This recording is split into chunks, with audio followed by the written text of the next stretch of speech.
Where are you going, Dad? Tanong ni London sa ama.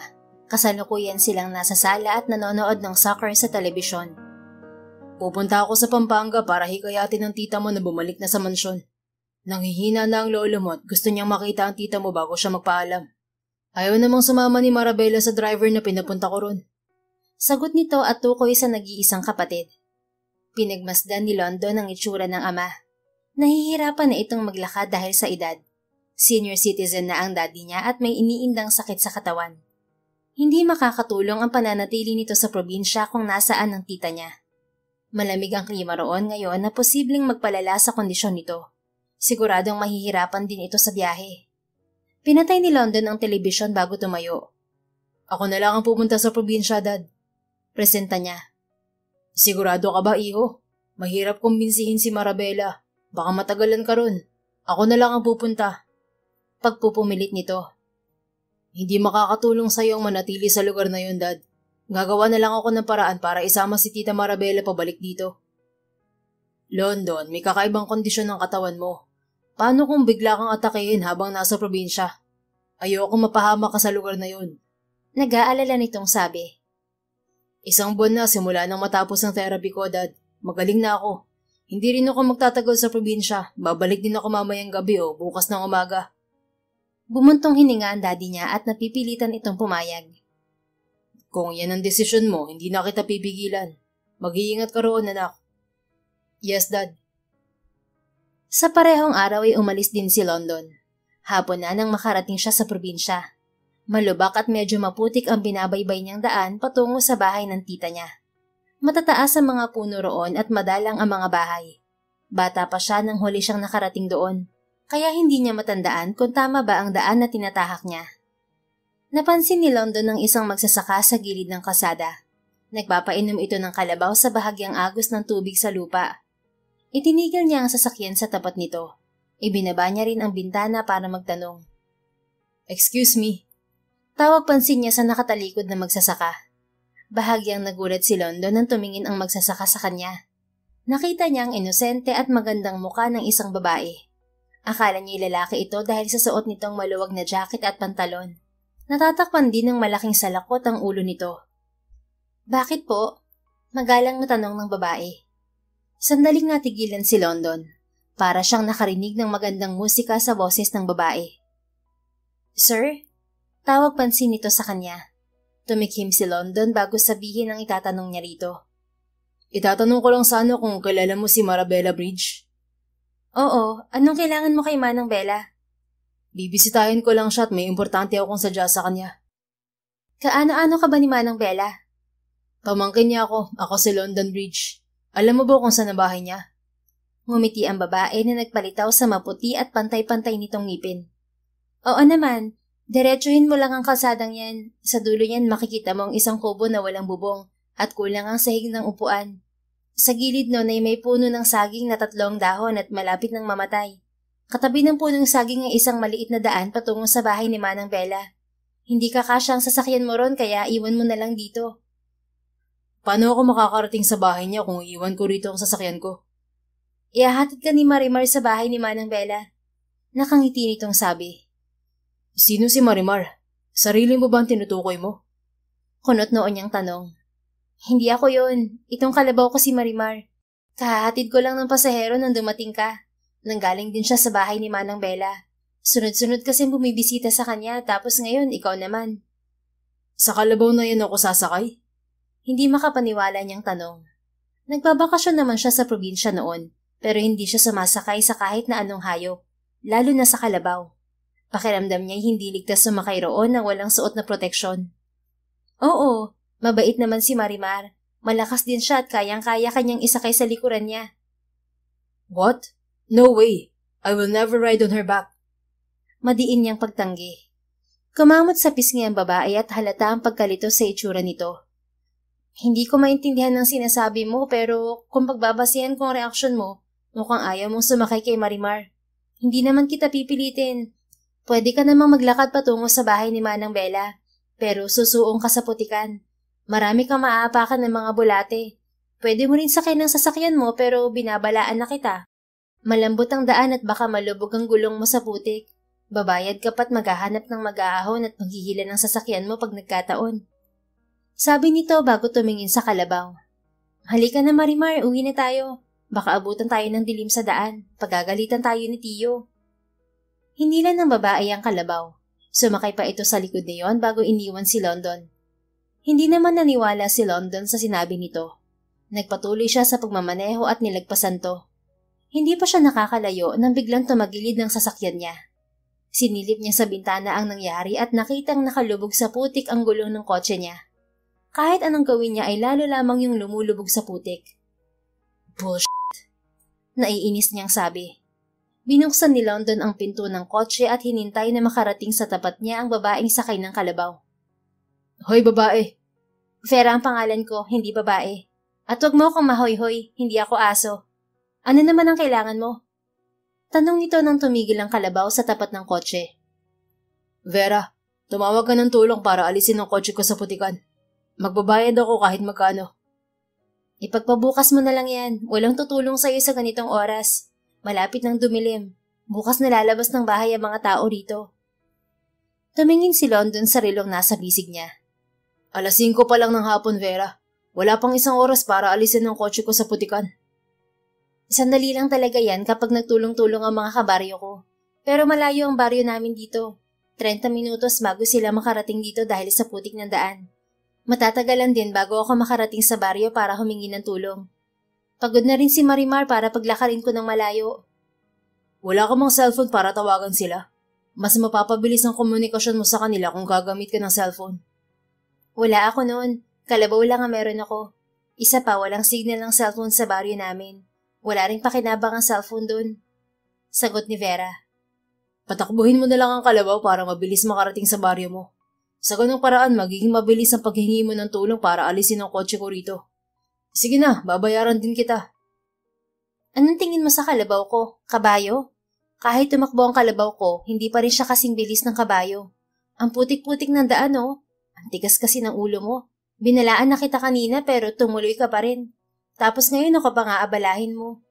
Kung ayaw mo sumakay sa kalabaw ko, maghintay ka riyan hanggang bukas ng umaga. Umalis na tayo, Marimar. Sandali lang. Pigil ulit ni London nang aalis na si Vera. Ano na naman ba? Sasakay na ako kay Marimar. Napipilitan niyang sabi. Nagigipit na si London sa sitwasyon at wala na siyang pagpipilian kundi ang sumakay sa likuran ng kalabaw. Ayaw niyang magpalipas ng gabi sa daan na walang katao-tao maliban sa kanya. Sasakay ka rin pala, pinatagal mo pa. Sumakay ka na rito, bilisan mo. Ang bagal-bagal mong kumilos. Parang hindi ka lalaki ah. Umikting ang panga ni London sa sinabi ni Vera at matilim niya itong tiningnan. Baka pagsisihan nito ang sinabi kapag nalaman ng nakaraan niya. Pinagdududahan mo bang pagkalalaki ko, miss? Seryoso niyang tanong dito. Hindi naman. Lalaking-lalaki ka nga sa paningin ko eh. Mabagal ka nga lang kumilos. Siguro nasanay lang ako sa mga lalaki dito na mabibilis kumilos kahit may mga edad na sila. Huwag mo nalang pansinin ang sinabi ko. Sumakay ka na rito at baka magalit ang tiyo ko kapag ginabing ako ng pag-uwi. Hindi na ako papayagan nun umalis sa baryo. Kumalma si London bago sumakay sa kalabaw. Pumatong na lang siya sa ibabaw ng kotse para mas mabilis ang pagsakay niya. Titiisin na lamang niya ang pananakit ng pang-upo sa walang sapin na likod ng kalabaw kaysa maghintay sa lugar na yon. Malayo pa ba tayo? Tanong ni London nang hindi siya maging komportable sa pagkakaupo. Bukod sa matigas na likod ng kalabaw, nalalanghap niya rin ang tila prutas na amoy ni Vera na nakaupo sa unahan niya. Malapit na. Humugot ng malalim na paghinga si London. Wala siyang ideya kung bakit nagiinit ang katawan niya ngayon. Namumuo na rin ang pawis sa noon niya at ramdam niya ang pag-igting ng kanyang pagkalalaki. Senyalis yun ng kanyang karamdaman na ilang buwan na niyang hindi nararamdaman. Shit, what's happening to my body? No, it can't be. Not now, please. Mahina niyang pakiusap sa sarili. Kagagaling lang niya sa isang karamdaman. Nagkaroon siya ng hypersexual disorder o kawalan ng kontrol sa gawain na may kaugnayan sa sex. Isa yung addiction na nagsimula noong college siya. Ginawa niyang libangan ng pambababae at pakikipagtalik. Akala niya noon ay normal lamang yon dahil babaero siya. Pero umabot siya sa puntong nahihilo at nawawalan ng malay kapag pinipigilan ang nararamdaman niya. Sinubukan niyang baguhin ang lifestyle nang magsimula siyang magtrabaho sa kumpanya ng lolo niya. Tumanggap siya ng therapy para baguhin ang sarili. Epektibo naman ang therapy, pero nakapagtataka na nabuhay ang kalamnan niya sa amoy lang ni Vera. Pumikit si London at nag-isip ng ibang bagay para humupa ang nararamdamang init sa katawan. Sa pagkakataong yun ay naalala niya ang sinabi noon ng doktor pagkatapos ng therapy niya. Magkakaroon siya ng huling atake, at yun ang pinakadelikadong sitwasyon na mararanasan niya. Kailangan lang niyang sundin ang gusto ng katawan at huwag pigilan yun. Mas mapapahamak siya kapag pinigilang ilabas ang nararamdaman. Stop, please. Muli niyang sabi. Nasa liblib siyang lugar. Wala siyang magagamit na babae roon para ibigay ang pangangailangan ng katawan niya. Anong nangyayari sa'yo, London? Ayos ka lang ba? Shit. Gulat na bulalas ni London nang makitang nakatingin sa kanya si Vera pagbukas ng mga mata niya. Nawalan siya ng balanse at nahulog mula sa kalabaw. Lumubog ang pang-upo niya sa putik nang bumagsak siya. Bahagyang nabawasan ang nararamdaman niya nang mabasa ang pantalon niya. Hala, bakit ka tumalon? Naputikan ka tuloy. Magtubig sa banda ron, oh. Pwede kang maglinis doon. Nagmamadaling tumayo si London at nagtungo sa sinabing direksyon ni Vera. Nakita niya ang isang hukay roon na puno ng tubig. Ginawa niyang pangsalok ang mga kamay at binasa ang buong katawan. Nahimasmasa naman siya at bumalik sa normal ang nararamdaman niya. Bakit naligo ka na, London? Pantalon lang naman ang naputikan sa'yo pero buong katawan ang binasa mo. Baka lamigin ka niyan, ang lakas pa naman ng hangin. Sabi ni Vera na hindi niya pinansin. Nakatuon ang atensyon niya sa pag-iisip kung bakit umatake ang sakit niya ngayon. Baka ito ang sinasabi ng doktor na huling atake ng karamdaman niya. Tapos ka na ba, London? Bumalik ka na rito, gagabihin na tayo sa daan. Muling sabi ni Vera. Tumayo si London bago tumingin kay Vera. Nakasakay pa rin ito sa likuran ni Marimar. Sandali niya itong pinagmasdan. Hinahanap niya kung ano ang espesyal dito. Wala naman siyang nakikita sa parte ng katawan nito dahil sa suot nito. May tela ring tumatakip sa ulo ni Vera bukod sa suot na salakot. Kahit buhok nito ay hindi niya nakikita. Tanging inosente at maganda nitong muka ang nakikita niya sa parte ng katawan nito. Bumalik ka na rito, London. Baka manuno ka riyan sa balon. Muling sigaw ni Vera. Nagdadalawang isip si London kung lalapit siya kay Vera. Natatakot siyang maramdaman ulit ang naramdaman niya kanina. Baka mawalan siya ng kontrol sa sarili at kung ano ang magawa niya rito. Hindi ako komportable kapag may kasamang babae sa isang sasakyan. Pwede bang maglakad ka na lang? May pakiusap niyang sabi. Nakakahiyaman yun dahil siya ang lalaki, pero hindi niya kaya maglakad sa putik. Baka hindi siya makahakbang sa lagkit niyon. May bota naman si Vera at alam niyang sanay ito sa ganoong daan. Bakit hindi mo agad sinabi? Kanina pa sana ako bumaba. Sabi nito at bali walang tumalon sa maputik na daan. Tumalsik pa ang putik sa damit nito, pero bali wala lang yun kay Vera. Sumakay ka na para makaalis na tayo. Pinalapit ni Vera si Marimar patungo sa direksyon ng putol na punong kahoy. Pumatong ka rito para hindi ka mahirapan sa pagsakay kay Marimar. Muling sabi ni Vera.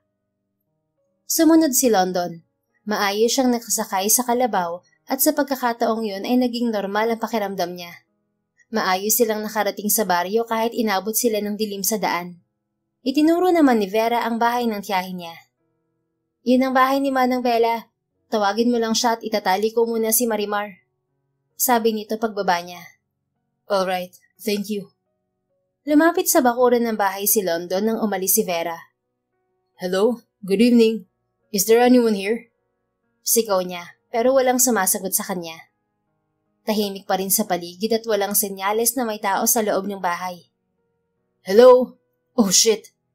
Kulat niyang bulalas nang biglang bumuhos ang malakas na ulan. Tumakbo si London patungo sa bahay para sumilong. Nakumpirma niyang walang tao roon dahil walang senyales ng kahit na anong pagkilos sa loob. Mabuti na lamang at siya ang pumunta sa probinsya kaysa sa daddy niya. Mahihirapan talaga ito sa sitwasyon doon. London! Boses yun ni Vera. Tumatakbo ito palapit sa kanya. Basang-basa ng ulan ang kasuotan nito. Umalis daw si Manang Bella at Tio Minardo. Pumunta raw sa kabilang baryo, sabi ng kapitbahay namin. Hindi ko alam kung uuwi sila ngayon o bukas ng umaga. Sa loob mo na lang sila hintayin. Muli nitong sabi. Nagtaka si London nang buksan ni Vera ang pinto ng bahay. Sandali, walang tao riyan. Bakit ka papasok? Pigil niya rito. Papasok ako para magkaroon ng tao sa bahay. Biro nito na natatawa pa. Huwag ka mag-alala, 3 taon na ako nakatira sa bahay na to. Tiyuhin ko ang asawa ni Manang Bella. Halika, pasok ka na. Paanyaya ni Vera bago nito tuluyang binuksan ang pinto. Pumasok si London sa loob at bumungad sa kanya ang simpleng bahay nang buksan ni Vera ang ilaw. Gawa sa light materials ang bawat parte niyon, pero malawak at naaliwalas ang loob. Good thing may kuryente kayo rito kahit malayo ang lugar nyo. Solar yan, hindi pa nakakarating sa baryo namin ang linya ng kuryente kaya solar ang ginagamit ng karamihan dito. Maupo ka muna, magpapalit lang ako at ikukuha na rin kita ng damit na pwedeng magamit. Sabi ni Vera bago pumasok sa isang silid. Hindi naman naghintay ng matagal si London. Lumabas agad si Vera hawak ang tuyong mga damit. Mga damit to ni Tio Minardo, mukhang kakasya naman to sayo. Magpalit ka muna, baka magkasakit ka. Naroon ang CR namin. Turo nito sa bandang kusina. Tinanggap ni London ang mga damit mula kay Vera. Tumayo agad siya at nagtungo sa banyo. Sunod-sunod siyang bumuntong hininga nang makaramdam na naman ng init. Maayos na sana ang pakiramdam niya, pero nanumbalik ang init sa katawan niya dahil sa suot ni Vera. Hindi naman revealing ang t-shirt at short nito. Hindi rin ito kasing puti ng mga tipo niyang babae. Morena ang kulay ni Vera, pero sexy ito at makinis. Anong nangyayari sa akin? Bakit apektado ako sa amoy at kasimplihan ni Vera? Nagulat si London nang biglang kumatok si Vera sa pintuan ng banyo. London, lalabas lang ako at titingnan ng mga alagang hayop ni Tio Minardo. Sandali lang ako. Kung nagugutom ka, may mga prutas dito sa mesa. Kumuha ka na lang dito. Mamaya na lang ako magluluto pagbalik ko. Okay, thank you. Sagot niya. Naligo muna si London gamit ang tabo at timba sa banyo. Lumaki man siya sa karangyaan, hindi naman siya mangbang sa ganoong bagay. Tinuruan siyang gumamit na yun ng tita niya kapag nagbabakasyon siya sa probinsya. Nakatulong ang malamig na tubig para pawiin ang nagiinit niyang pakiramdam. Paglabas niya ng banyo ay hinintay naman niya si Vera sa salas ng bahay. Palakas ng palakas ang ulan at hindi pa rin ito bumabalik. Namatay na rin ang ilaw at tanging cellphone niya ang nagsisilbing liwanag sa bahay. Wala talagang silbi ang phone rito. Naiiling niyang sabi nang makitang wala yung signal. Pinatong na lang niya sa maliit na mesa ang cellphone habang nakabukas ang flashlight niyon.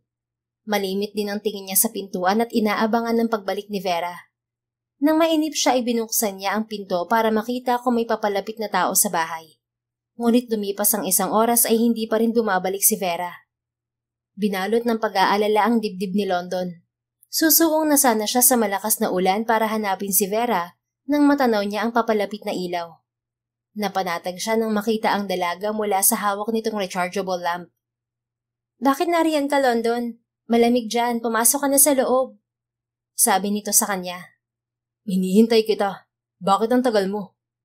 Mahinahon niyang tanong. Inayos ko pa ang silungan ng bagong anak na kambing ni Tio Minardo. Tinangay kasi ng hangin ng bubong ng bahay niya.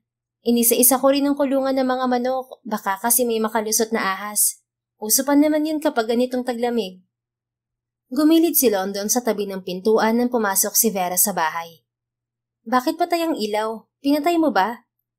No, namatay na lang yan ang kusa kanina. Siguro mahina ang charge ng battery. Palagi kasing umuulan dito. Sabi nito bago bitiwan ang ilaw sa sahig. Inalis din ito ang suot na kapote at salakot. Ang lakas talaga ng ulan ngayon. Nabasa pa rin ako kahit may kapote na. Magpapalit lang ulit ako Sasalas ka muna. Kinuha ulit ni Vera ang ilaw sa sahig bago pumasok sa silid. Nagtungo naman si London sa salas at muling umupo roon. Nagsisi naman siya kung bakit doon siya umupo dahil natatanaw niya ang anino ni Vera mula sa kurtina ng kwarto. Kitang-kita niya kung paano nito hubarin ang damit sa anino nito. Bakit sa tapat ng ilaw siya nagbibihis? Hindi pa niya isinara ang pinto ng silid niya. Mahina niyang sabi at pilit iniiwas ang tingin sa anino ni Vera. Hindi nakatulong ang anino ni Vera sa kondisyon ni London. Ang humupang init kanina ay muli na naman niyang naramdaman. Mas malakas ang pagnanasang nabuo sa katawan niya ngayon kumpara kanina. Nanginig ang katawan niya. Nagsimula na namang mamuo ang pawis sa noo niya Sa kabila ng malamig na panahon, pinilit niyang tumayo para lumabas ng bahay. Gusto niyang lumayo kay Vera para hindi niya ito masaktan. Hindi niya kayang kontrolin ang sarili kapag malapit ito sa kanya. London, saan ka pupunta? Tanong nito paglabas ng silid. Aalis na ako. Nahihirapan niyang sabi. Hindi ko pwedeng umalis ng ganito kalakas ang ulan, delikado sa daan. Kailangan kong umalis. Baka may magawa ako na hindi mo magustuhan. Pagpupumilit niya. Sunod-sunod na mura ang namutawi sa isip ni London nang pigilan ni Vera ang braso niya. Baka nagugutom ka lang. Samahan mo ako sa kusina. Magluluto ako ng hapunan natin. Baka mapagalitan ako ni Manang Bella kapag nalipasan ka ng gutom. May kung anong pumitik sa sentido ni London nang nagpawala sa kaniyang sarili. Hinila niya si Vera at siniil ng halik sa labi. Nabitiwan nito ang hawak na ilaw. Bumagsak yun sa sahig at tuluyang namatay. London, ano bang ginagawa mo? Bitiwan mo nga ako. Buong lakas siyang itinulak ni Vera, kasabay ng pagsipa nito sa pagkalalaki niya. Nabitiwan ni London si Vera at napaluhod sa sakit. Masakit ang ginawang pagsipa nito, pero mas masakit ang nararamdaman ng pagpipigil niya. Gusto niyang ilabas yon, pero hindi makakatulong ang masturbating sa kondisyon niya. Mas lalong tataas ang pagnanasa niya sa babae kapag ginawa niya yon. Yun siguro ang parusa sa kanya dahil sarami na ng mga babaeng pinaglaruan niya noon. Hala, ano nangyari sa'yo? Masakit ba yung ginawa ko? Ikaw naman kasi bigla na lang nanghahalik. Para kang gutom na gutom sa labi. Bumangon ka na riyan at pagluluto na kita. Baka gutom ka na talaga at akala mo pagkain ng labi ko. Vera, help me. Kailangan ko ng babae. Nahihirapan niyang sabi habang nakahiga sa sahig. Babae bang gusto mong kainin? Mahirap magkatay ng babaeng manok ngayon. Walang ilaw at malakas ang ulan. Mas lalo namang hindi pwede ang baboy, kambing, baka, kabayo at kalabaw. Walang tutulong sa pagkatay dahil gabi na. Bakit kasi babae ang gusto mo? Hindi ba pwedeng kahit ano na lang? Mabubusog ka rin naman sa ibang pagkain eh. Kumilos si London para bumangon. Pero nanghihina siya at pagtagilid lamang ang tangi niyang nagawa. Tulungan mo ako, Vera. Naramdaman niya ang pag-upo ni Vera sa tabi niya. Hinawakan siya nito sa braso at pilit binabangon mula sa sahig. Ano bang nangyayari sa'yo? Bakit pinagpapawisan ka ang labig naman ng panahon? Napasobra ba pagsipa ko sa batuta mo? Pasensya na talaga, nagulat kasi ako sa ginawa mo. Vera. Bakit nga? Sabihin mo na kung anong kailangan mo. Huwag mo akong takutin. Walang tutulong sa atin ngayon. Baka hindi umuwi si Manang Bella at Tio Minardo dahil sa lakas ng ulan. Tayong dalawa lang ang narito at isang matanda pa ang pinakamalapit na kapitbahay namin dito. Hindi niya tayo matutulungan sa kalagayan mo. Hinawakan ni London ang kamay ni Vera at hinila ito palapit. Bumagsak ito sa katawan niya at mahigpit niya itong niyakap. Ano bang ginagawa mo? Bitiwan mo nga ako. Nagpumigla si Vera pero hindi niya ito hinayaang makawala. Ikaw ang kailangan ko, Vera. Please, tulungan mo ako. Baka ikamatay ko ang nangyayari sa akin ngayon. Ano bang tulong ang kailangan mo? Ipagkaloob mo ang iyong sarili sa akin. Ano? Malakas nitong sabi. Tinangka ulit nitong umalis sa ibabaw ni London, pero hindi niya ito hinayaan. Alam niyang magugulat ito sa hiling niya, pero wala siyang pagpipilian ngayon. Si Vera lamang ang tanging makatutulong sa kanya. Please, Vera. Muli niyang pakiusap. Ayoko. Hindi ako papayag na gawing alay. Marami pa akong pangarap sa buhay. Ayoko pang mamatay. Nanghihina na si London, pero malinaw sa kanya na mali ang pangunawa ni Vera sa sinabi niya. Makipagtalik ka sa akin, Vera. Sa ganoong paraan lang mawawala ang nararamdaman ko. Magtatalik tayo? Oo. Pananagutan ko ang mangyayari sa atin. Handa akong panindigan ng gagawin ko, mawala lamang ang nararamdaman kong to. Kung kailangan kitang pakasalan, gagawin ko. Please, Vera. Nahihirapan na ako. Ayoko mag-asawa, London. Ayoko maranasan ulit na lokohin ng mga lalaki. Sawang-sawa na ako sa traumang binigay nila. Pero kung mangangako ka na bibigyan ako ng anak, papayag ako. Anak lang ang kailangan ko at hindi asawa. Sige. Kung yun ang gusto mo, bibigyan kita ng anak. Mabilis niyang sang-ayon kahit hindi rin siya pabor sa gusto nito. Kung magkakaanak siya, hindi niya yun iiwan. Gagawin niya rin ang ginawa ng daddy niya. Inalagaan siya nitong mabuti pagkatapos mamatay ng mami niya sa panganganak. Hindi ito nag-asawa ulit at itinuon ng oras at pagmamahal sa kanya. Kahit noong magkasakit siya ay hindi siya pinabayaan nito. Sige, pumapayag na ako, London. Wala akong karanasan sa pakikipagtalik. Ikaw na lang ang kumilos para bigyan ako ng anak. Salamat, Vera. Walang sinayang na oras si London nang marinig ang pagpayag ni Vera. Sinakop niya ng halik ang mga labi nito. Sa pagkakataong yun ay hindi tumutol ang dalaga. Mabilis niyang hinubad ang mga damit nila. Tila nanumbalik ang lakas ni London habang lumalalim ang nangyayari sa pagitan nila ni Vera. Naging excited ang katawan niya at naghahangad ng mas malalim na ugnayan sa katawan ng katalik. Pinagbigyan ni London ang sarili at sinira ang iniingatang puri ni Vera. Sa una ay nahirapan siya sa sikip niyon, ngunit kakaibang kasiyahan ang naramdaman niya nang marating ang kasukdulan. Paulit-ulit niyang ginamit ang katawan ni Vera hanggang makontento ang katawan niya. Kakaiba yun sa mga karanasan niya.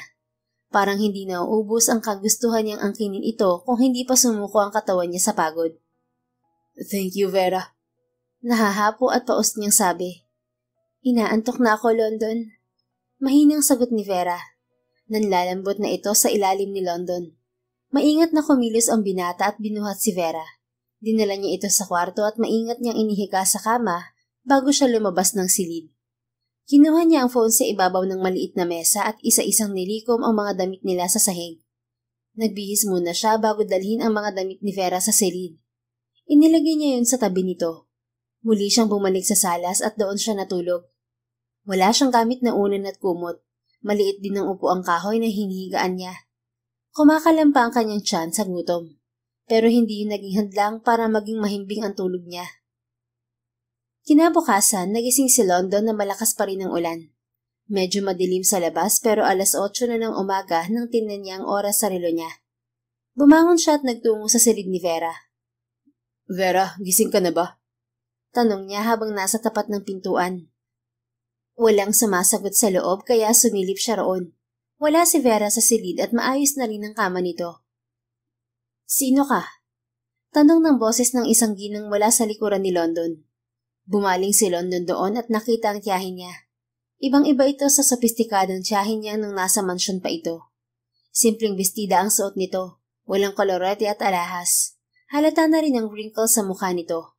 Kahit malaki ang pinagbago nito sa mga nagdaang taon, hindi naman maikakaila ang kasiyahan sa mga mata nito.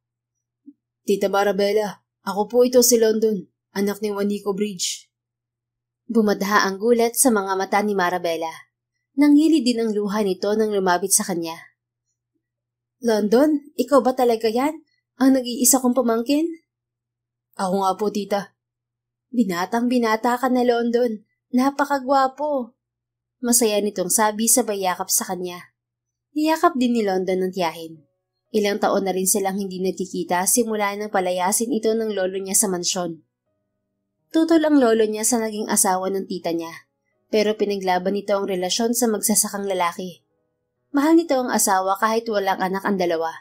Hindi naman nito pinagsisihan ng ginawa kahit kapalit niyon ay pagtalikod ng sarili nitong ama. Kailan ka pa dumating, London? Tanong ni Marabella bago dumistansya sa kanya. Kahapon lang po, tita. Mabuti at natatandaan mo pa ang bahay ko, iho. Bata ka pa lang nang huli kang pumunta rito. Nakalimutan ko po talaga kung saan ang bahay mo, tita. Nagkataon naman at nakita ko si Vera sa daan at hinatid niya ako rito.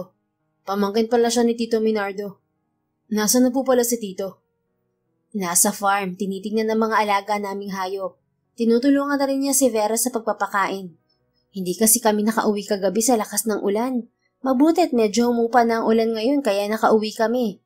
Maigi naman at nakilala mo na pala si Vera. Opo, sinabi niya na pamangkin siya ni Tito. Ay oo, dito na namin pinapatuloy at wala naman kaming kamag-anak ng tito mo. Teka, kumain ka na ba? Not yet, tita. I just woke up when you arrived. Napahawak si London sa tiyan niya nang tumunog yon. Hindi siya nakakain ng hapunan dahil sa nangyari sa kanila ni Vera. Nag-init agad ang pakiramdam niya sa alaalang yon. Binigpapawisan ka ba, iho? Ang lamig-lamig ng panahon, pinapawisan ka. Namumula ka rin, oh. Ngumiti si London sa tiyahin. Nagugutom lang po ako, tita. Namiss ko ang luto mo nung bata pa lang ako. Ipagluto mo po ulit ako ng paborito kong tinola. Paglalambing niya para ilihis ang atensyon nito. Malambing pa rin ang pamangkin ko kahit binata na. Halika, samahan mo ko sa kusina. Ipagluluto kita ng paborito mo. Pero hintayin muna natin ng tito mo. Magpapakuha ako ng manok sa kanya. No problem, tita. Patungo pa lang sa kusina ang dalawa nang bumukas ang pintuan at pumasok si Vera, kasunod si Minardo. Nagtama ang tingin nila ni Vera, pero kaagad din itong umiwas. Sa susunod, hindi na talaga kita papayagan na maghatid ng bisita sa labas, Vera. Kay babae mong tao ang hilig mo sumakay sa kalabaw. Nagpasto lang ako ng mga kambing kahapon, nakatakas ka na agad. Hindi ka tuloy nakasama sa kabilang baryo at napilitan kaming iwan ka rito. Sabi ni Minardo. Nagmamadali po kasing umalis ang bisita at baka gabihin siya sa daan. Ako na lang po ang naghatid kaysa hintayin ka, tiyo. Sagot ni Vera. Nariyan na pala kayong dalawa. Singit ni Marabella sa pag-uusap ng dalawa bago ito lumapit sa asawa. Minardo, binisita tayo ng pamangkin natin. Binata na si London, oh. Lumapit si London sa tiyuhin. Nilagpasan niya si Vera na hindi makatingin ng diretso sa kanya. Halatang umiiwas ito sa tuwing magtatama ang paningin nila. Magandang umaga po, tito. Bati niya sa tiyuhin kasabay ng pagmano. Nawala ang kunot sa noon ni Minardo nang makita si London. London! Masaya nitong sabi bago umalakbay sa binata. Hindi mo sinabi na bibisita ka. Hindi tuloy kami nakapaghanda ng salo-salo sa pagdating mo. Hayaan mo't babawi kami paghupa ng malakas na ulan. Nakangiti nitong sabi. Ang totoo po niyan, tito, susunduin ko sana si Tita Marabella. Gusto siyang makita ni Lolo. Ano man pong oras ay baka bawian na siya ng buhay. Yun ang huli niyang hiling sa amin ni Daddy. Sana mapatawad niyo na siya sa ginawa niya noon. Nagpalitan ng tingin ang mag-asawa, pero lumihis agad ng paksa si Marabella at binalingan nito si Vera. Vera, ano nangyari sa'yo? Nabalian ka ba? Bakit ganyan ang lakad mo? Napunta rin ang atensyon ni London kay Vera nang marinig ang sinabi ng tita niya. Lalapitan niya sana ito para tulungan sa paglalakad dahil siya ang may kagagawan kung bakit ito nahihirapan ngayon. Pero napahinto siya sa sinabi nito. Nahulog po ako kay Marimar kahapon, Manang Bella. Ikaw talagang bata ka. Hindi ka nag-iingat. Kapag humupa ang ulan dadalhin kita kay Manang Lodita. Ipahilot natin ang balakang mo at baka nabalian ka. Okay lang po ako, Manang Bella. Ipapahinga ko lang po ito at babalik na to sa dati. Sige, sa kwarto ka muna. Tatawagin na lang kita kapag kakain na. Sige po. Sagot ni Vera bago pumasok sa silid. Sinundan ng tingin ni London si Vera, pero muling kinuha ng tiyuhin ang atensyon niya. Nag-usap sila tungkol sa trabaho niya bilang chief engineer at sa farm nito. Ngunit halatang iniiwasan nito ang paksa tungkol sa lolo niya. Tumulong na rin siya sa paglilinis ng manok kahit pagtanggal lamang ng balahibo ang ginawa niya. Mabilis din yung naluto ng tiyahin niya. London, pakitawagan naman si Vera sa silid niya. Kakain na tayo. Utos ni Marabella. Sure, tita. Excited niyang sabi dahil kanina pa niya gustong makausap si Vera. Hindi lang siya makahanap ng pagkakataon dahil baka magtaka ang mag-asawa. Tumikhim si London nang makita ang pagtataka sa mukha ng tiyahin. Marahil ay nahimigan nito ang excitement sa boses niya. Ngumiti na lang siya bago puntahan si Vera sa silid nito. Vera? Tawag niya rito bago pumasok sa silid. Nakita niyang nakahiga ito sa kama at nababalot ng kumot ang katawan. Bakit? Mahina nitong tanong. Lumapit siya rito at umupo sa gilid ng kama. I'm sorry about last night. Okay ka lang ba? Hindi ako okay, London. Ang sakit ng ginawa mo kagabi. Halos hindi ako makabangon kanina pero kailangan ko magpakain ng mga hayop dahil hindi pa umuuwi si na Tio Minardo. Kung alam ko sana na ganun kasakit yun, hindi ako nagpagamit sa'yo. Hindi mo ko tinigilan hanggat hindi sumusuko ang katawan mo. Ganoon ka ba kasabik na makipagtalik? Mahina pero may gigil nitong sabi. I'm really sorry, Vera. Hindi ko rin alam kung bakit ganoon ang nararamdaman ko kagabi. Usually, isang round lang ay bumabalik na ako sa normal. Pero ibang nangyari pagdating sa'yo. I can't get over you. Nawalan ako ng self-control at paulit-ulit kong ginawa yun. Pero pakiramdam ko ay kulang pa rin. Hinahanap pa rin ng katawan ko ang init ng katawan mo.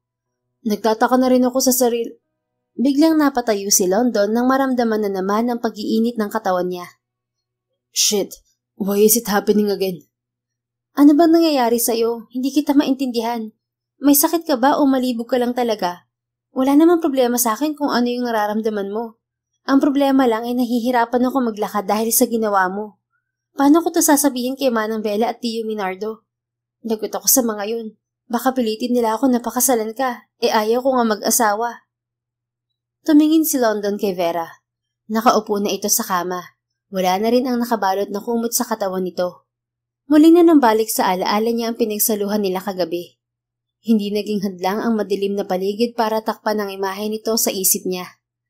Nakatulong ang bawat haplos na ginawa niya para makita ang kagandahan ng katawan nito. Damn it, it's starting again. Sabi niya at mabilis na lumabas ng silid ni Vera. London, nasaan si Vera? Salubong na tanong ni Marabella nang makita siya.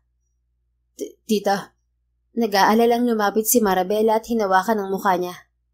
Bakit? May problema ba? Bakit namumutla ka? Anong nangyari? May masakit ba sa'yo? Sabihin mo sa akin, iho. Natataranta nitong sabi. I'm attracted with Vera, tita. I need her to ease my pain. London, ano bang sinasabi mo? Ano bang masakit sa'yo? Bakit si Vera? Sa abot ng makakaya ni London ay sinabi niya sa tiyahin ang tungkol sa huling atake ng karamdaman niya at kung paano yun mawawala. Panginoon ko, bakit nangyari sa'yo ang bagay na to? Sabi nito matapos niyang magpaliwanag. Please, tita. I need Vera now. Napaupo sa sahig si London. Nasa po niya ang ulo ng sumakit yun. Ilang saglit lang ay parang umiikot na ang paningin niya. Pumikit siya at pilit nililihis sa ibang bagay ang isip. In-apply niya rin ang mga sinabi ng doktor sa therapy session niya. Pero tila walang epekto yun ngayon. Mas malakas ang pagnanais ng katawan niyang makuha ulit si Vera. London! Sigaw ni Marabella nang tuluyang bumagsak sa sahig si London. Samantala, hindi pa rin mawala sa isip ni Vera ang nangyari kagabi. Hindi niya nagawang pigilan si London sa paulit-ulit nitong pag-angkin sa kanya. Nagpaubaya na lang siya hanggang sa ito ang sumuko. Pero ngayon ay nakikita na naman niya ang pagnanasa sa mga mata nito. Bakit kaya siya nagkakaganon? Ano kayang problema niya? Bulong niyang tanong sa sarili. Wala siyang planong lumabas ng silid. Hindi niya kayang salubungin ang tingin ni London. Bumaba ang tingin niya sa sarili dahil nagpaangkin siya sa lalaking isang araw pa lamang niyang nakikilala. Ngunit may dahilan kaya niya ginawa yun. 30 years old na siya at gusto na niyang magkaanak, pero palpak ang mga naging karelasyon niya. Palagi siyang niloloko ng mga lalaki hanggang mawalan siya ng gana. Anak lang ang habol niya at hindi asawa. Ayaw naman niya mag-ampon at gusto niyang isilang yun ang katawan niya. Kung matutupad ni London ang hiling niya, magiging masaya siya. Hindi na siya gagastos para lang mabuntis. Konti pa lang ang naiipon niyang pera at baka tumanda na siya sa pag-iipon ay hindi pa siya nagkakaanak. Hindi rin siya nagdalawang isip kay London dahil kadugo ito ng tiyahin niya, kaya alam niyang kasing buti rin nito si London. Naantala ang malalim na pag-iisip ni Vera nang marinig ang boses ng mag-asawa sa labas ng silid niya. Umalis siya sa kama at lumabas. Nakita niya ang mga ito sa labas habang nakahiga si London sa upuang kahoy. Yakap nito ang sarili at nakita niya ang panginginig ng katawan nito. Hindi ako papayag, Bella. Lalabas ako at maghahanap ng gamot para kay London. Malakas na sabi ni Minardo. Sobrang lakas ng ulan, Minardo. Baka mapahamak ka sa daan. Hindi ako mapapahamak, Bella. Susuungin ko ang lakas ng ulan. Huwag lang mapahamak ang pamangkin ko. Ako ang nag-aruga kay Vera nang maulila siya ng mga magulang. Anak ang turing natin sa kanya. Kaya papaano mo naisip na ipagkanulo si Vera kay London? Panandalian lang ang nararamdaman niya. Pero paano naman si Vera? Hindi na maibabalik ang masisira sa pamangkin ko kapag ginawa natin ang iniisip mong solusyon para gumaling si London. Hindi panandalian ang nararamdaman ni London, Minardo. Maaari siyang mapahamak kapag tiniis niya ang nararamdaman niya. Hindi biro magkaroon ng hypersexual disorder. Kailangan niya si Vera ngayon. Hindi ako papayag, Bella. Maghahanap na lang ako ng gamot niya. Hindi rin ako papayag na umalis ka, Minardo. Delikado sa labas. Ayokong ikaw naman ang mapahamak. Isipin na lang natin na matutulungan ni Vera at London ng isa't isa. Kailangang humupa ang nararamdaman ni London at baka ito rin ang sagot sa pangarap ni Vera. Gusto niyang magkaanak pero ayaw naman niyang mag-asawa. Kailangan naman siya ni London para punuan ang pangangailangan nito. Pabor yun para sa kanilang dalawa. Ano pong pinagtatalunan niyo, Tio Minardo, Manang Bella? Singit na tanong ni Vera sa dalawa pagkalabas ng silid. Kailangan ni London ng tulong mo, Vera. Mabilis na sagot ni Marabella. Ano pong tulong, Manang Bella? Mahirap ipaliwanag. Pero kailangan niya ng babae ngayon. Makikipagtali ka kay London para mawala ang nararamdaman niyang sakit. Kapag hindi natin naagapan ang kondisyon niya, maaari siyang mapahamak. Ikaw lang ang makakatulong sa kanya, Vera. Vera, hindi mo kailangan gawin ang sinasabi ng tiyahin mo. Pagtutol ni Minardo. Minardo, buhay ni London ang nakasalalay dito. Ayoko mapahamak ang nag-iisa kong pamangkin. Bella, kinabukasan din ni Vera ang nakasalalay dito. Ayokong pagsisihan niyo to balang araw. Pumagit na si Vera sa mag-asawa nang magsimula na naman ang pagtatalo ng dalawa. Tama si Manang Bella, Tio. Delikado po kung lalabas ka ng bahay. Sa lakas po ng ulan, baka hindi mo makita ng maayos ang daan. Mahina rin po ang tuhod mo sa putikan. Paano kung bigla ka nalang madulas at masama ang pagbagsak mo? Hindi namin kakayanin na mawala ka. Kung kinakailangan, ako na lamang po magsasakripisyo. Baka mabuntis ako ni London, edi matutupad na rin po ang pangarap ko. Sabi niya na may pangungumbinsi. Nagawa na niyang magpaangkin kagabi kay London, pero nahihiya siyang sabihin yun sa mga ito. Siguro naman hindi na yun kasing sakit ng nangyari kagabi. Minardo, pumayag ka na. Namumutla na si London. Baka maging huli ang lahat sa kanya. Pakiusap ni Marabella sa asawa. Papayag ko sa gusto mo, Marabella. Pero pananagutan ni London ang gagawin niya kay Vera. Pakakasalan niya ang pamangkin ko. Tio, ayoko pong mag-asawa. Pagtutol naman ni Vera. Hindi ka pinalaki ng mga magulang mo para anakan lang, Vera. Pananagutan ni London ang gagawin niya sa'yo sa ayaw at sa gusto mo. Matigas nitong sabi. I'm sorry, Vera, pero pag-usapan na lang natin to kapag maayos na si London. Bumalik ka na sa silid mo. Mahinahong sabi ni Marabella. Walang nagawa si Vera kundi sumunod sa tiyahin niya. Magkatulong namang dinala ni Marabella at Minardo si London sa silid niya bago ito higa sa kama. Sa labas lamang kami, sabi ni Marabella bago lumabas ang mag-asawa. Tumingin si Vera kay London. Nangungusap ang tingin nito sa kanya. Ayoko magpakasal. Ayoko mag-asawa. Ayoko masaktan ulit. Pero anong magagawa ko? Hindi papayag si Tio Minardo na hindi ako ikasal sa'yo kapag may nangyari ulit sa ating dalawa. Papakasalan kita at hindi sasaktan, Vera. Nasasaktang umiti si Vera. Hindi na yun bago sa pandinig niya. Ilang unit na niyang narinig yun mula sa mga una niyang karelasyon. Pero sa huli ay sinaktan pa rin siya. Huwag ka muna magsalita ng tapos, London. Pangalawang araw pa lang nating magkakilala ngayon at marami pang pwedeng mangyari. Kahit hindi ako nakatapos ng pag-aaral, marunong naman ako magmasid sa paligid at unawain ang mga nangyayari. Hindi lahat ng kinakasaling nagsasama habang buhay. Kahit may mga anak na naghihiwalay pa rin sila. Maswerte si naman ng Bella at Tio Minardo dahil natagpuan nila ang isa't isa. Pero hindi naging madali ang lahat para magkasama sila. Tinakwil ng pamilya si Manang Bella at hindi sila binayaan ng anak ni Tio Minardo. Hindi lahat ng kwento tulad ng kwento nila. Sa ngayon, iisipin ko na lang na tulong ang gagawin ko para maging mabuti ang pakiramdam mo. Hindi ko muna iisipin ang tungkol sa kasal na sinasabi ni Tio Minardo. Salamat sa tulong mo, Vera. Malaki ang utang na loob ko sa'yo para lagpasan ang nararamdaman ko. And I'm sorry if you feel this way. I'll make everything right after this. Sabi ni London bago nito simulan ang kailangang gawin. Naging sariwa sa isip ni Vera ang nangyari sa kanila nang gawin ulit ni London ang ginawa nito kagabi. Muli siyang nagpaubaya rito hanggang mapunan nito ang pangangailangan ng katawan. Masyado siyang napagod sa ginawa nila at hindi niya namalayan ang sarili na mahimbing na natutulog sa bisig ni London. Marahang haplos ang gumising kay Vera. Nakita niya ang tiyahin pagmulat ng mga mata niya. Kamusta ang pakiramdam mo, Vera? Malamyos nitong tanong. Nahihiyang umiwas ng tingin si Vera kay Marabella. Hindi siya komportableng pag-usapan ang tungkol sa nangyari. Bumangon siya at sumandal sa headboard ng kama. Okay lang po ako, Manang Bella. Salamat, Vera. Malaking sakripisyo ang ginawa mo kaya nagdesisyon kami ng Tio Minardo mo na planuhin ang kasal niyo ni London. Nagkasundo rin kami na babalik sa mansyon para makita si Daddy. Panahon na siguro para mag-usap kaming dalawa. Masaya po ako sa desisyon mo tungkol sa Daddy mo, Manang Bella. Yung tungkol naman po sa amin ni London, kailangan po ba talagang magpakasal kami? Pabor po sa akin kung hindi kami magpapakasal. Hindi po magandang alaala sa akin ng pagpapakasal. Nagkatrauma na po yata ako sa ilang beses na pagkaudlot ng kasal ko. Hinawakan ni Marabella ang kamay ni Vera. Tumingin naman si Vera sa tiyahin. Alam ko ang nangyari sa mga una mong relasyon, Vera. Pero hindi lahat ng lalaki ay katulad ng mga naging nobyo mo.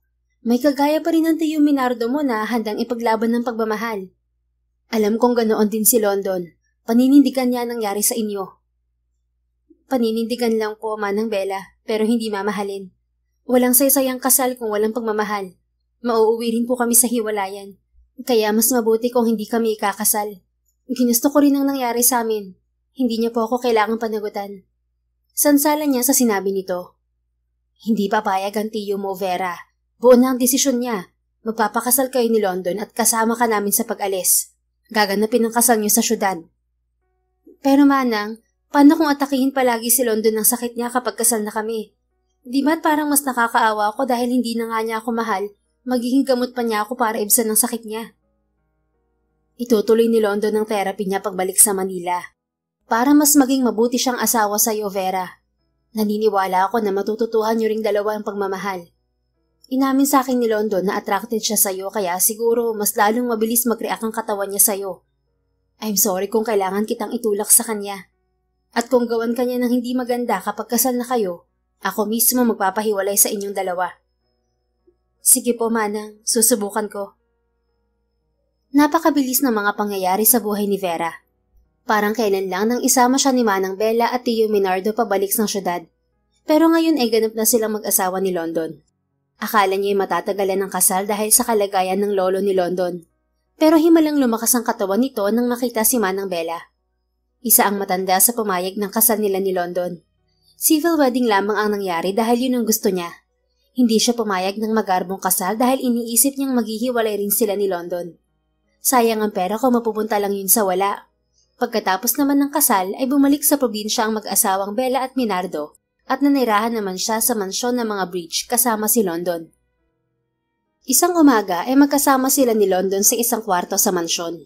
Nakaupo si Vera sa gilid ng kama at nakatingin sa asawa habang nagbibihis.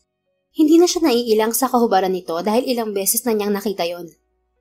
Wag mo na akong hintayin para sa hapunan mamaya. May lakad ako pagkatapos ng trabaho. Seryosong sabi ni London habang nagsusuot ng polo. Madalas na rin niyang mapansin ang pagiging seryoso ni London. Minsan ay dumadaan ng araw na hindi sila nag-uusap. Abala ito sa trabaho habang siya'y tambay lang sa mansyon. Wala siyang ginagawa kundi maghintay kung kailan sasabihin ni London na maghiwalay na silang dalawa at ibalik siya nito sa probinsya. Hindi naman siya umaasang mamahalin nito at hindi magtatagal ay magsasawa rin ito sa kanya. Hindi ko naman hinihintay ang pag-uwi mo. Ang hinihintay ko ay kung kailan tayo maghihiwalay at kung kailan ako mabubuntis. Simple niyang sagot. Tumingin si London sa kanya. Kunot ang noo at hindi maipinta ang muka. 2 buwan pa lang simula nang ikasal tayo, Vera. Pero paghihiwalay agad ang iniisip mo. Doon din nahantong ang kasal natin, London. Bakit patatagalin pa maghihiwalay rin naman tayo? Tumigil sa ginagawa si London. Hinayaan nitong nakabukas ang botones ng polo bago lumapit sa kanya. Tumayo ito sa harapan niya habang nakatambad sa kanyang muka ang maganda nitong katawan. Nagmamalaki na naman ang mga abs nito na paborito niyang haplusin kapag may pagkakataon siya. Sadyang kaakit-akit talaga ang itsura at pangangatawan ni London. Minsan ay pumapasok sa isip niya na maswerte siya dahil asawa niya ito. May karapatan siya rito. Pero hindi rin mawala sa isip niya ang katotohanan na naging asawa niya ito dahil sa pananagutan. Nagpakasal sila bilang kabayaran sa paggamit nito sa katawan niya. Paano kung hindi kita hiwalayan? May magagawa ka ba? Narito ka sa mansyon at hindi ka pamilyar sa syudad. Hindi ka makakaalis dito nang wala ang pahintulot ko. Kailangan kita, Vera. Bahagyang tumingala si Vera para salubungin ang tingin ni London. Bakit kailangan mo pa ako? Di ba magaling ka na? Ano pang silbi ko rito kung tuluyan ka nang gumaling sa sakit mo? Napaatras si Vera nang biglang yumuko si London. Natuon niya ang siko sa kama habang nakadukwang ito sa kanya. It's not about my sickness anymore. It's about how I feel towards you. I like you, Vera. Ano? Naguguluhan niyang tanong nang hindi maintindihan ang sinabi ni London. Tagalog lang pwede. Alam mo namang elementary lang ang natapos ko at hindi ko naiintindihan ang salitang Ingles. Huwag mo akong pahirapan. Muli niyang sabi. Sinisikap niyang mag-aral ng salitang Ingles para maunawaan ang sinasabi ni London. Nanonood siya ng isang tutorial sa telebisyon, pero hindi pa ganoon kalawak ang kaalaman niya.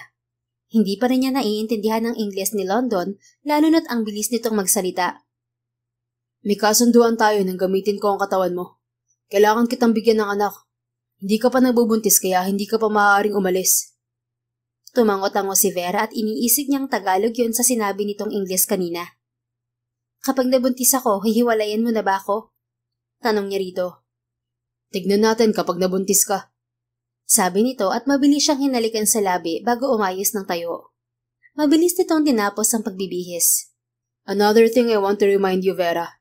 Hindi lahat ng lalaki ay pare-pareho. Hindi ibig sabihin na sinaktan ka nila noon ay sasaktan din kita ngayon. Hindi ako ang lalaki na nakit sa'yo, kaya wag mo akong saktan ng ganito. Natigilan si Vera at hindi nagawang magsalita hanggang umalis si London. Naguguluhan siya sa sinabi nito. Sa paanong paraan ko siya sinaktan? Nagtataka niyang tanong sa sarili. Kahit anong halukay niya sa isip ay hindi niya maalala na sinaktan niya si London. Masunurin siya rito lalo na kapag kailangan nito ang katawan niya. Hindi niya rin ito pinipigilan kahit para siyang lantang gulay bago ito matapos. Nakatulong pa ngayon sa kondisyon nito para tuluyang gumaling. Sa ngayon normal na ang pagtatalik nila at madalang na lang. Hindi gaya noong unang buwan na halos araw-araw basta inatake si London ng sakit nito. Buti na lang at muli itong nagpa-therapy. Ang gulo naman ni London. Parang ako pang may kasalanan ngayon kung bakit siya nasaktan. Ginagawa ko naman ng lahat para tugunan ng pangangailangan niya. Bakit nasasaktan pa rin siya? Nakanguso niyang reklamo bago muling humiga sa kama. Nakatulog ulit siya sa pag-iisip kung paano niya nasaktan si London. Samantala, magkasabay na pumasok sa opisina ang mag-amang sina London at Juanico Bridge. Tahimik sa biyahe si London na napansin ng ama. Napansin kong seryoso ka palagi simula nang ikasal kayo ni Vera, anak. May problema ba sa pagsasama niyong dalawa na hindi namin nakikita? Tanong ni Juanico. Huminga ng malalim si London. She's always asking about separation, Dad. Naririndi na ako sa araw-araw niyang tanong kung kailan ko siya hiwalayan. Is it too hard for her to accept me as her husband? Sa tingin ko, hindi yun ang problema. Nabanggit sa akin ni Marabella na ilang beses na udlot ang kasal noon ni Vera, kaya nawalan siya ng tiwala sa mga lalaki. Hindi na siya umaasang may isang lalaki pa na magpapakasal sa kanya at mamahalin siya. Baka nahihirapan lang siyang tanggapin na natuloy ang kasal niya ngayon. Pasasaan ba't makukuha mo rin ang tiwala ng asawa mo? Huwag mo siyang susukuan dahil mas magiging mabigat yun sa kanya. I don't know if that's possible to happen, Dad. Anak lang ang gusto ni Vera at hindi asawa. Parang ayoko munang magkaanak kami kung yun ang magiging dahilan para lumayo siya. Marahan itong tinapik ang balikan niya. Nakangiti ito na parang proud sa kanya. I'm happy for you, son. Sa wakas ay nakilala mo ng babaeng magpapatino sa'yo. Mabuting babae si Vera at tandaan mo ang sinabi ko. Huwag mo siyang susukuan. Of course, Dad. Hindi ko susukuan ng asawa ko. Ngayon pa na alam kong hindi pagnanasa ang nararamdaman ko sa kanya. She came unexpected and rocked my whole system. She helped me with my sickness until I can't get over with her. I married her not because of what happened between us. I married her because I love her. I love my wife, Dad. Nakangiti niyang sabi habang inaalala ang una nilang pagkikita ni Vera. Hindi niya inaasahan na ang babaeng may hila-hilang kalabaw ang mapapangasawa pala niya. Sadyang mapaglaro ang tadhana. Hindi tinataglay ni Vera ang mga katangian na gusto niya sa isang babae. Pero ito ang minahal niya. Nahuli ng kasimplihan at kabaitan nito ang puso niya. That's my boy. Masayang sabi ng daddy niya. Pagdating sa opisina ay naging abala si London sa trabaho. Isa siyang chief engineer sa kumpanya ng lolo niya na pinamumunuan ngayon ng daddy niya. Sinuri niyang mabuti ang bawat detalye ng mga bagong proyekto ng kumpanya. Wala siyang pinalagpas mula sa plano, disenyo, proseso ng paggawa, pagsusuri sa sistema, at maging ang pagpaplanong pinansyal. Malaki ang papel at responsibilidad niya sa kumpanya dahil hawak niya ang lahat ng departamento ng mga engineer. Pagkatapos ng trabaho, nagtungo si London sa isang bar para makipagkita sa dalawang kaibigan niya.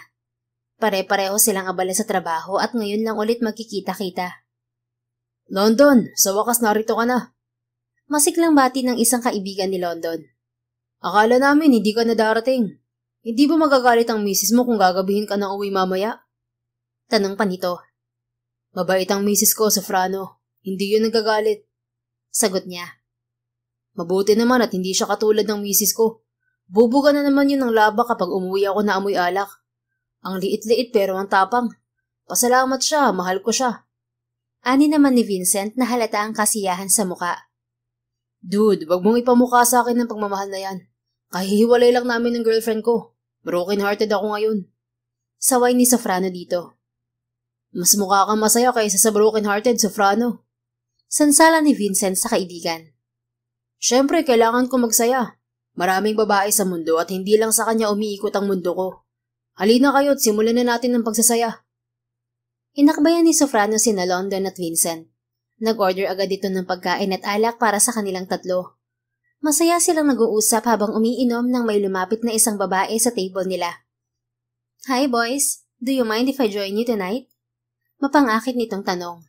Hinaplos pa nito ang balikat ni London na siyang malapit sa babae. Kaagad namang umiwas si London. Napagtanto niyang magaling na talaga siya dahil hindi na siya apektado sa haplos ng babae. Pero kapag si Vera ang humahaplos sa kanya, parang mababaliw talaga siya. Pakiramdam niya'y inaakit siya ng asawa. I'm not interested. My wife is waiting at home. Sabi niya sa babae. Parang gusto na agad niyang umuwi habang iniisip na naghihintay si Vera sa kama nila. May asawa na rin ako at baka ratratin ka ng asawa ko kapag lumapit ka sa akin. Sabi rin ni Vincent. Wala rin ako sa mood, miss. Iba na lang ang tanungin mo. Pagtanggi rin ni Sofrano. Okay, loyals. Enjoy your night. Sabi ng babae bago umalis. Paalis na rin ako. Paalam niya sa mga kaibigan bago tumayo. Seryoso, dude? Hindi pa tayo nakakaisang bote, aalis ka na agad? Nagtatakang tanong ni Sofrano. I miss my wife. Babawi na lang ako sa susunod. Kailangan ko na talaga umuwi. Tinukso naman siya ng dalawa habang nagtatawanan. Congratulations, retired playboy. Nagbago ka na talaga. Pahabol na sabi ni Vincent. Nagmamadaling umuwi si London. 8:45 na siya nakarating sa mansyon. Halos takbuhin na niya ang silid nila ni Vera. Nakita niyang mahimbing itong natutulog sa kama. Mabilis siyang nagpalit ng damit bago tumabi sa asawa. Niyakap niya ito at pinaliguan ng maliliit na halik sa muka. Bahagya naman itong nagising sa ginawa niya. London? Yes, wife. Nakauwi ka na pala. Kumain ka na ba? Tanong nito habang nakapikit. Kusa ring naglandas ang kamay nito patungo sa tiyan niya. Paborito nitong haplusin ng abs niya dahil matigas daw yon at alon-alon. Yeah, kumain na ako sa labas. Kumusta ang araw mo? Napagod ka ba? Malambing niyang tanong. Gusto niyang kausap si Vera kapag bahagya itong nagising mula sa mahimbing na pagtulog. Malambing ito at mas nararamdaman niya ang pagiging asawa nito. Napangiti siya nang magsumiksik ito sa katawan niya. Hindi, pinasyal ko lang sa hardin si Lolo mo na ako kanina. Mahina nitong sagot na parang makakatulog na ulit. Vera? Gusto mo ba ng baby? Muli niyang tanong sa asawa.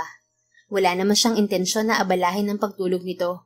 Gusto lang niyang marinig ang palagi nitong sagot kapag tinatanong niya ito sa ganitong kondisyon. Gusto, pero ayoko muna. Sagot ni Vera. Pahina na ng pahina ang boses nito. Bakit? Baka iwan mo rin ako. Gusto pa kitang makasama, London. Mas lumawak ang ngiti ni London nang marinig ang sagot ni Vera. Yun ang dahilan kaya ayaw niyang sukuan ng asawa. Alam niyang may puwang din siya sa puso ni Vera. Natatakot lang itong ipakita yon dahil sa trauma nito sa pag-ibig. Hindi kita iiwan, Vera.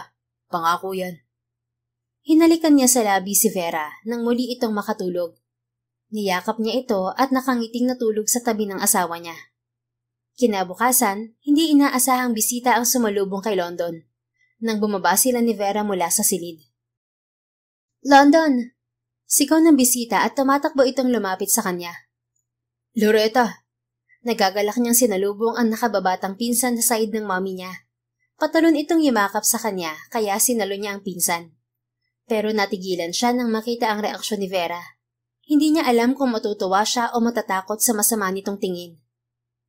Samantala, aminado si Vera na hindi niya nagustuhan ang ginawang pagyakap ni London sa hindi pamilyar na babae.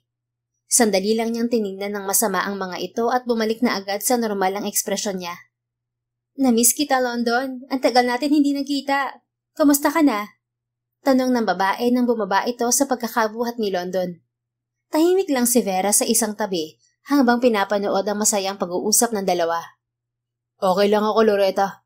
Ang tagal mo kasi bumalik ng bansa. Abalang-abala ko sa modeling career mo. Siya nga pala, ito si... Kaya dapat sulitin natin ang pag-uwi ko sa bansa. Putol nito nang ipapakilala siya ni London. Namiss ko ang pamamasyal nating dalawa. Sa tingin mo, kaya nating libutin ng magagandang lugar dito sa loob ng isang buwan? Sulitin natin na bakasyon ko. Muling sabi ni Loretta. Hindi ko pwedeng iwan ang asawa ko, Loretta. Lihim na napangiti si Vera nang mas una siyang isipin ni London kaysa samahan ang babae sa pamamasyal. May asawa ka na? Nasaan? Ipakilala mo naman sa akin. Excited nitong sabi. Ito ang asawa ko, si Vera. Nawala ang ngiti ni Loretta. Pinagmasdan nito ang buong katawan niya. May panghuhusga siyang nakita sa mga mata nito habang tinitingnan siya. Oh, siya ba? Ang layo sa mga babaeng dinidate mo noon ah. Sa ganitong babae ka lang pala babagsak. Anyway, nice to meet you. Baliwala nitong sabi bago muling ituon ng atensyon kay London. Sabayan mo ako mag-agahan, London. Kararating ko lang at nagugutom na ako. Hinila nito si London patungo sa kusina. Sumunod na lang si Vera sa dalawa kahit naiinis siya kay Loretta. Mas nadagdagan naman ang inis niya nang agawan siya nito ng upuan sa hapagkainan. Tumabi ito kay London at parang ito ang asawa kung asikasuhin ang pagkain ng asawa niya. Hindi na lang niya pinansin ang dalawa. Tahimik siyang kumain at iniiwasan tumingin sa direksyon ng mga ito. Sa durasyon ng agahan, boses lang ni Loretta ang nangingibabaw. Nalaman din niyang pinsan ito ni London base sa pakikipag-usap nito sa daddy ni London. Pagkatapos ng agahan, sinamahan ni Vera sa hardin ang lolo ni London, tulad ng palagi niyang ginagawa. Siya na rin ang naghahatid sa silid nito pagkatapos ng isang oras. Alam niyang nakaalis na si London para pumasok sa trabaho, kaya lilibangin na lamang niya ang sarili sa panonood ng telebisyon. Hi! Nakangiting bati ni Loretta nang makasalubong niya ito sa hallway. Hello, may kailangan ka ba? Tanong niya sa babae. Pinagkrus nito ang dalawang braso sa tapat ng dibdib. Naglakad pa ito paikot sa kanya habang nakataas ang kilay at pinagmamasdan ng katawan niya. Hindi ko makita kung anong nagustuhan ni London sa'yo. Pinagsabihan pa niya ako kanina bago siya umalis patungo sa trabaho. Wala namang masama sa sinabi ko na hindi ikaw ang tipo niyang babae. Pero sa'yo pa rin siya bumagsak. Ano bang espesyal sa'yo at pinagtatanggol ka ni London? Tanong nito pagtigil sa harapan niya.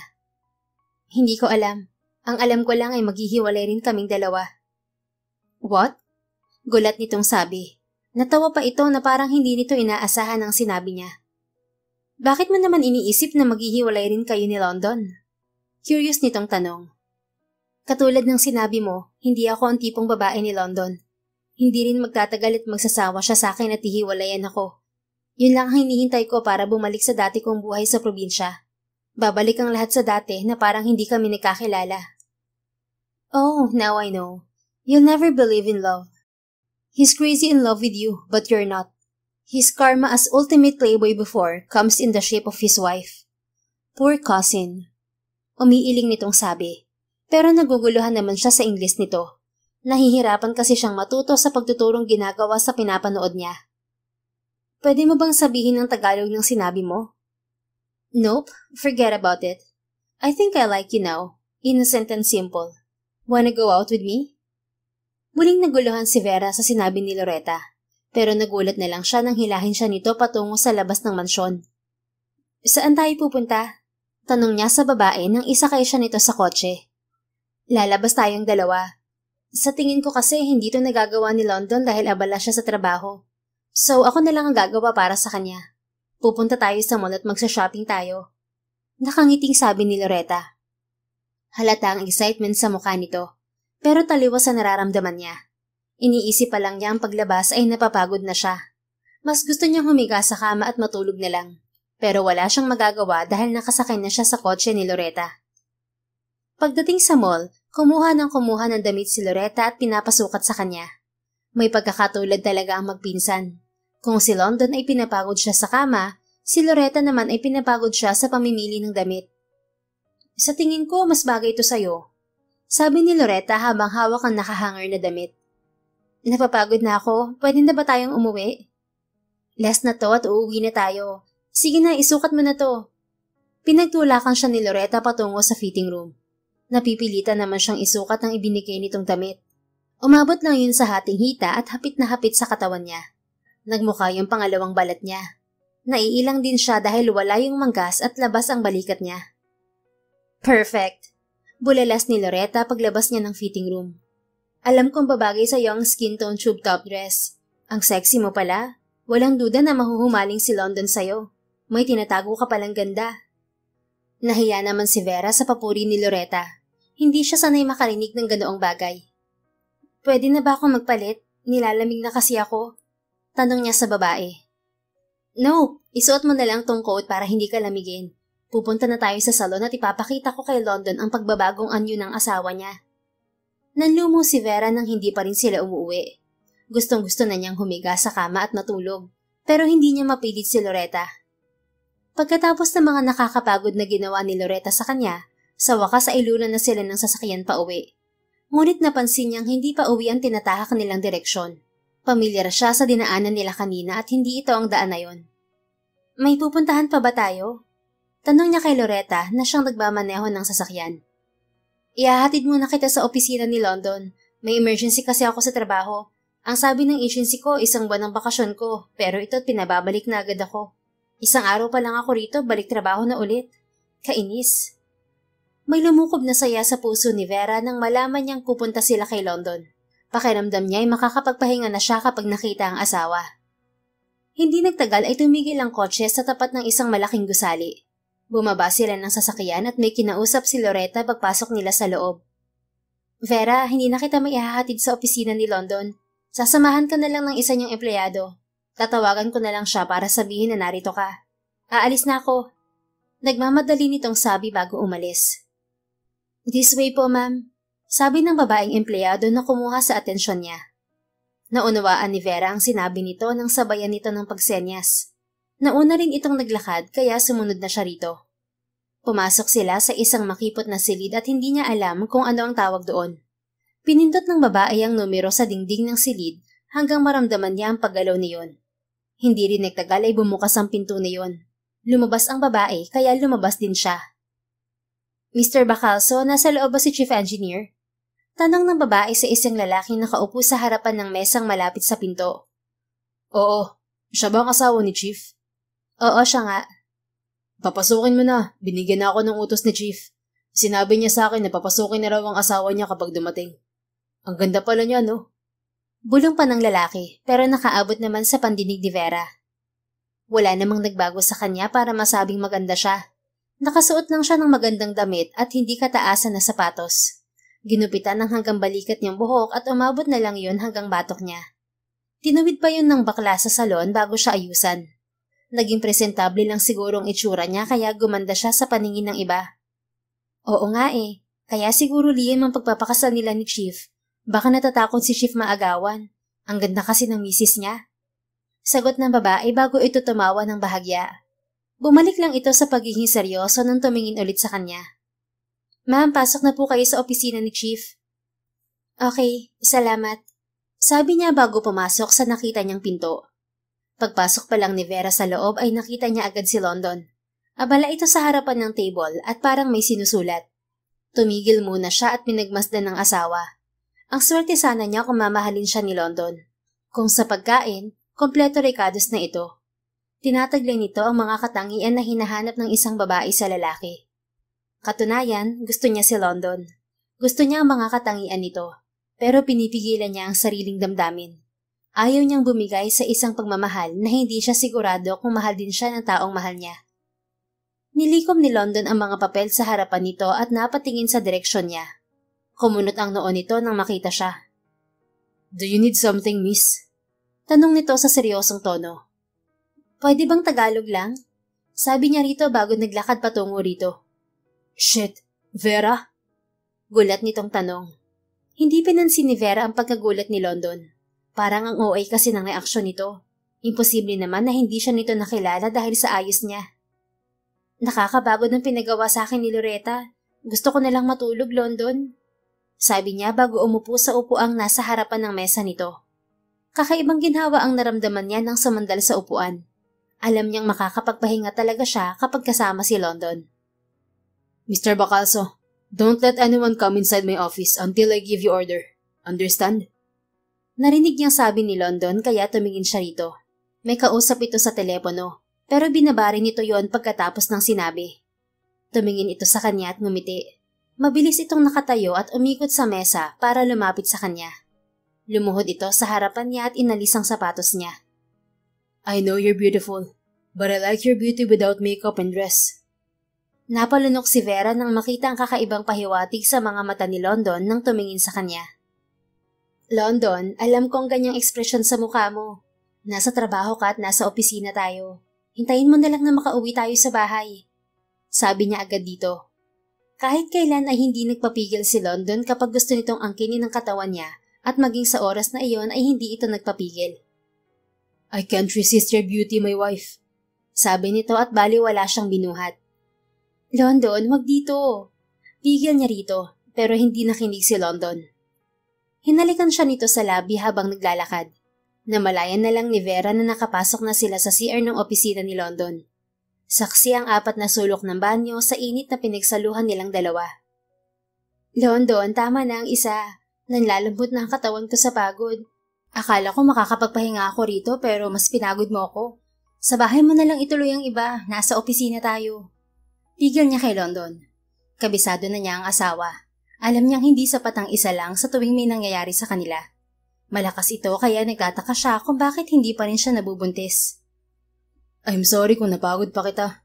Ihahatid kita pa uwi sa bahay ngayon. Sabi ni London. Naniningkit ang mga mata ni Vera nang titigan si London. Iba ang nahihimigan niyang pahiwatig sa mga salita nito. May iba kang plano, no? Nangihinala niyang tanong. Ngumiti lang si London bago siya yakapin. Hinalikan pa siya nito sa balikat. May plano ako para sa hinaharap natin, Vera. Marami akong pangarap para sa ating dalawa. Hayaan mo sanang tuparin ko yun kasama ka. Pwede mo bang gawin yun? Ano bang pangarap mo para sa atin, London? Hinaplos nito ang kanyang pisngi habang nakayakap pa rin ang isa nitong braso sa katawan niya. Kung tama ang nababasa niyang emosyon sa mga mata nito, nakikita niya roon ang pagmamahal. Pangarap kong makasama ka pagtanda, Vera. Maaari ka bang manatili sa tabi ko habang buhay? London, hindi niya matuloy ang sasabihin dahil sa emosyong lumukob sa puso niya. Nangilid ang kanyang mga luha at anumang oras ay papatak yun sa pisngi niya. Mahal kita, Vera. Tila isang hudyat ang sinabi ni London para tuluyang pumatak ang mga luha ni Vera. Hindi niya alam kung anong mararamdaman. May parte sa puso niya na naniniwala sa sinasabi nito, pero may parte rin doon ang natatakot sumugal. Nasasaktan ako kapag lagi mong sinasabi ang tungkol sa hiwalayan. Ayokong maghiwalay tayo. Mag-asawa tayo at nararapat lang na magsama tayo habang buhay. Kalimutan mo nang nangyari noon. Hindi ko yun gagawin sa'yo. Please, Vera. Hayaan mong magmahal ulit ang puso mo. Muling sabi ni London habang inaalis ang luha sa pisngi niya gamit ang labi nito. Isa-isa nitong hinahalikan ang mga luha niya. Natatakot ako, London. Huwag kang matakot. Narito lang ako sa tabi mo at hindi kita iiwan. Buburahin ko ng pagmamahal ang sakit sa puso mo. Bubuo tayo ng masayang pamilya. Ibibigay natin ang wagas na pagmamahal para sa magiging mga anak natin. Tayong dalawang gagawa nun, Vera. Tayo at wala nang iba. Humugot ng malalim na paghinga si Vera bago salubungin ang titig ng asawa. Sige, susugal ulit ako sa pagmamahal, London. Sa oras na to, sa'yo naman ako susugal.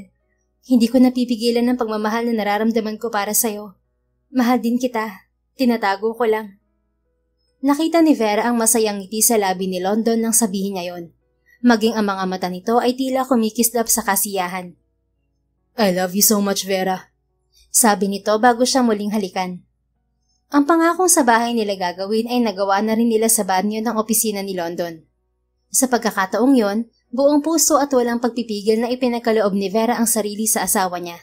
Makalipas ang 1 buwan, isang masayang balita ang gumulat sa mag-asawang Vera at London. Sa wakas ay matutupad na rin ang pangarap na anak ni Vera dahil buntis na siya sa unang baby nila ni London. Anak lang ang pangarap niya noon, pero ngayon ay katuwang na niya ang kanyang asawa sa pagtataguyod ng kanilang pamilya. Mabilis na lumipas ang mga araw hanggang magsilang ng isang babaeng sanggol si Vera. Masaya ang lahat lalo na sinama ng Bella at Tio Minardo sa bagong anghel ng pamilya. Hindi siya nagsising sumagal muli sa pagmamahal kay London. Araw-araw nitong pinaparamdam ang pagmamahal sa kanya. Marami siyang leksyon na natutunan sa mga pinagdaanan niya sa buhay. Tulad na lang ng bagay na hindi para sa'yo at bagay na para sa'yo. Kung hindi para sa'yo ang isang bagay, hindi yun mapupunta sa'yo. Kahit na anong gawin mo, masasaktan ka lang kapag ipinilit mo. Ganoon ang nangyari sa mga una niyang karelasyon. Pero kung nakalaan sa'yo ang isang bagay, mapupunta pa rin yun sa'yo kahit anong mangyari. Tulad ng nangyari sa kanila ni London. Tinataboy niya si London dahil sa naranasan niyang trauma sa relasyon. Pero hindi siya nito iniwan at ngayon ay masaya ni silang dalawa kasama ang anak nila. Lalakbayin nila ang hinaharap ng masaya at magkasama. The end. If you enjoyed this story, please don't forget to like, subscribe, comment, and share. Your support helps us reach more people and spread the love. Thank you for tuning in, and we're looking forward to seeing you again soon. In the meantime, please take care and may God bless you always.